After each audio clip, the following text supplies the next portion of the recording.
Tech Today has this sort of affinity for London. We're here yet again, same city, same view, but for a very different reason. We're flipping and folding. All I can say is that the Samsung Flip 4 has competition and it comes from Oppo. That's why we're here, and there's a lot more on the show, of course. We're going to tell you all about smart speakers, artificial intelligence, and a little bit about where tech meets art. I'm your host, Aayush Ailawadi, saying Namaste London, and let's get started.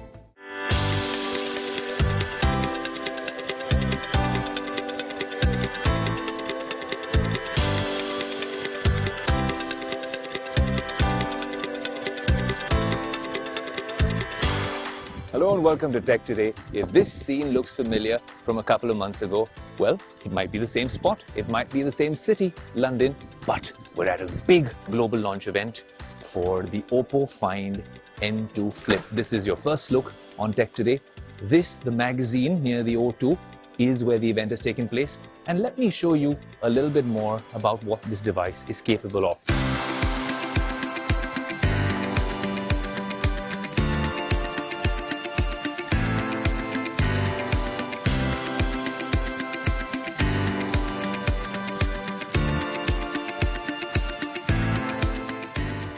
"400,000 folds on this device is what the company claims, and this is the biggest cover display ever on a flip device especially, and you can do all sorts of things. Of course, you can see the Oppo and Hasselblad branding very clearly. Of course, OnePlus has that partnership as well, and that really means that maybe when you're talking about the color science with this camera, we will be able to see some sort of development, some sort of improvements, but that you'll only see in our full-fledged review. The device obviously has a better battery, they claim, than even the Samsung Flip 4. That's something we want to test out on the show. And more importantly, number of folds aside, the best thing about this phone is that, one, when it is folded, this form factor can easily be pocketed. You can carry it around, but when you open it up, for the life of me, maybe I need to wear glasses, cannot see the crease, right? That's what they claim. It's an invisible crease. Let's just put it this way. Of course, you can see some level of a crease when light hits it, but compared to the Samsung Flip 4, this genuinely is a work of art. Now, one thing when you're comparing these two devices, and that's but natural for you to compare two flagship foldable devices from rival brands. One thing I want to understand is that they've not mentioned anything about water and dust resistance, whereas the other brands do. So I caught up with someone at Oppo to get some answers. Have a listen.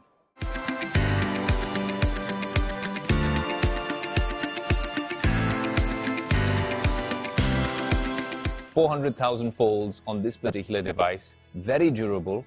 The cover screen looks impressive as well, but the question that the Tech Today community would have for you, and I'm going to place that question forward to you, is why no IP, water and dust resistance on the Oppo Find N2 Flip? First of all, what I really like to always mention is IP is a certification, right? It's a proof, it's a label that you can apply for, and then you can write IP. Not having IP certification does not mean that we don't take daily life and daily use serious. When you see the device, when you would unmantle the device, you see there's a lot of sealings, for example, for the hinge to make sure that there is no dust getting behind the display. Even when you close the phone, because of the U-shape, it closes completely flat. So there no dust can enter like on other devices in the market and get in between, creating friction and like scratches and those kind of things. Last but not least, for water ingress or water damage, we make sure, and we do a lot of work to make sure that it's like life-proof, I would call it. If there's an accidental splash of your coffee in the morning or your tea, if you prefer that, there should be no issue with this. You should not take it to the swimming pool, to the ocean, but you should also not do that with any IP-rated That's phones. true. That's very true. Yeah. Well, there you have it. Our first impressions, initial first look of the Oppo Find N2 Flip exclusively on Tech Today from the global launch event in London. But now I'm in London and I'm working way too much, and you guys have been watching this show way too much. So what we need to do is let me explore London a little bit, and you guys can explore what's happening in the tech world.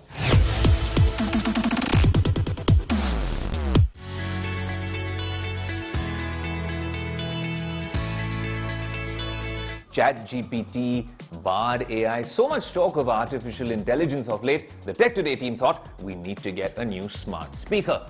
And there you have it, the new HomePod 2023 at the Tech Today studio. But wait, the last one didn't necessarily pack a punch a few years ago. But is this old wine in a new bottle or new wine in an old bottle? Well, let's find out.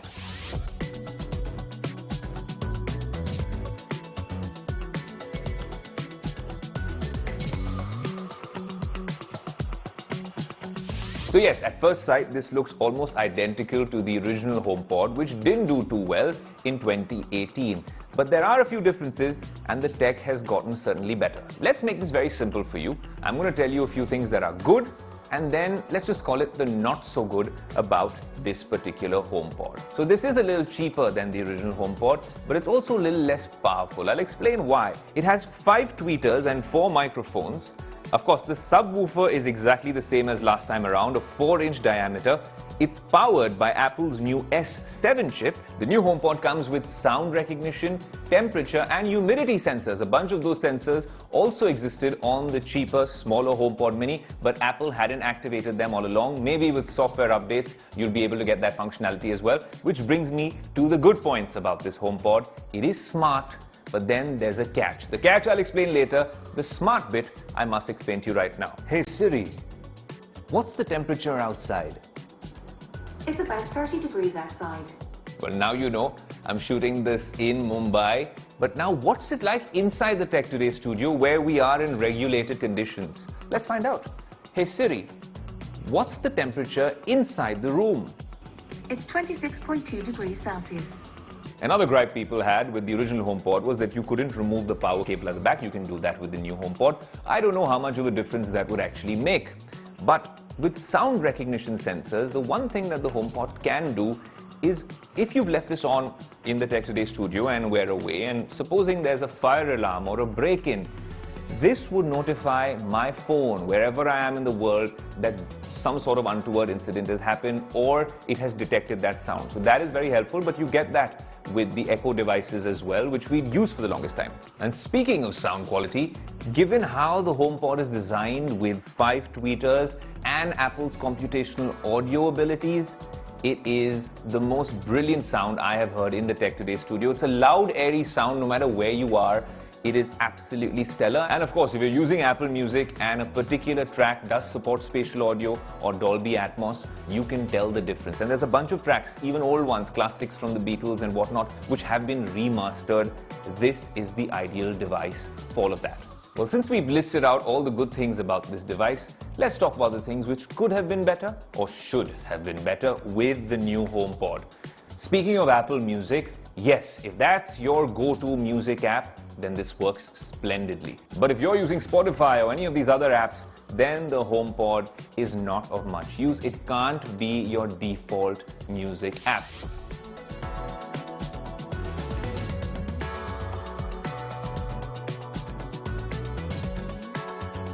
Okay, so we've spoken about all the good stuff, change of lighting. Now let's address the not so good about the HomePod. The first thing is the catch that I was talking about. Remember I mentioned the catch? Well, it happens to be Siri. I hate to say this, but Siri, out of all the assistants, isn't the smartest assistant. Most importantly, when you compare it to Google Assistant, like we've seen on the show, or Amazon Alexa, Siri in India is perhaps not as useful, given the fact that we don't use Apple Maps as much. And that is the real core, the heart of the HomePod.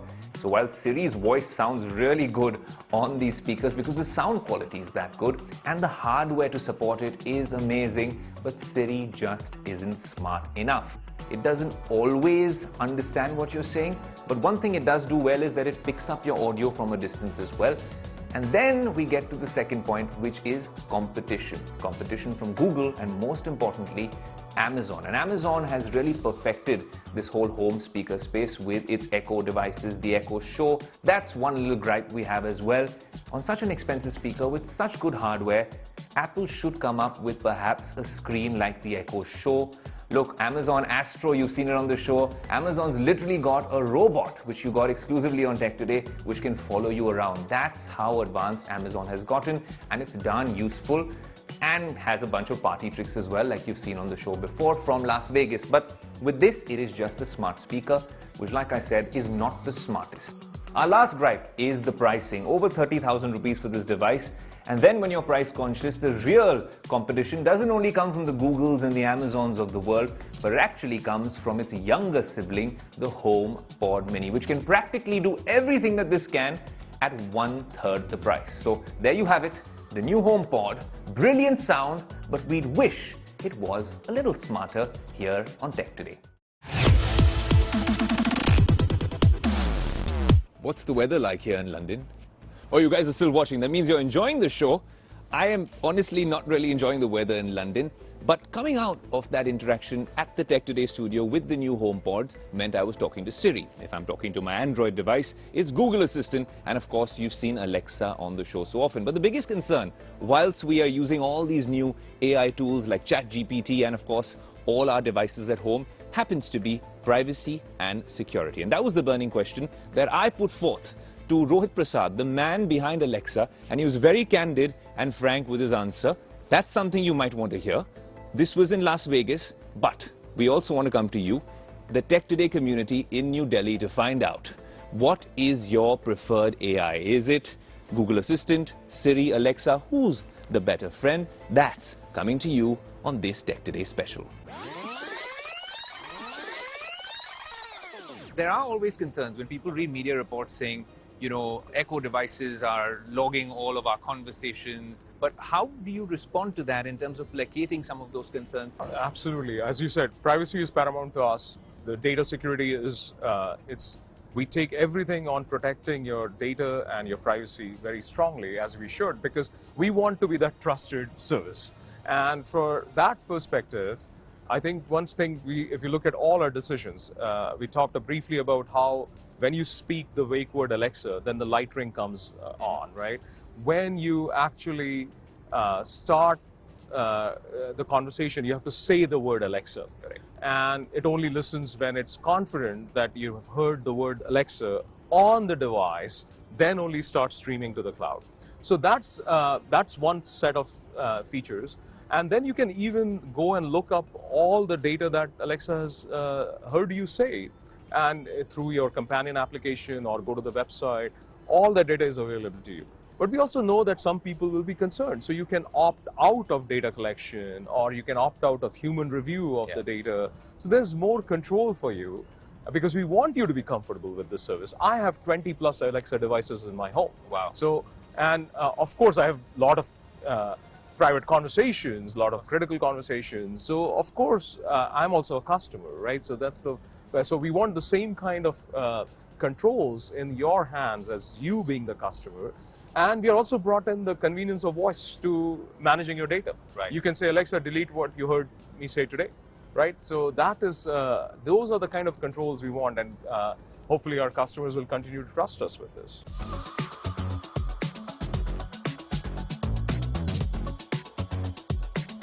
Use any smart assistants like Google Assistant, Alexa or Siri? Google I do. It's convenient, like when you're driving. They are storing all that data, and the data is being applied.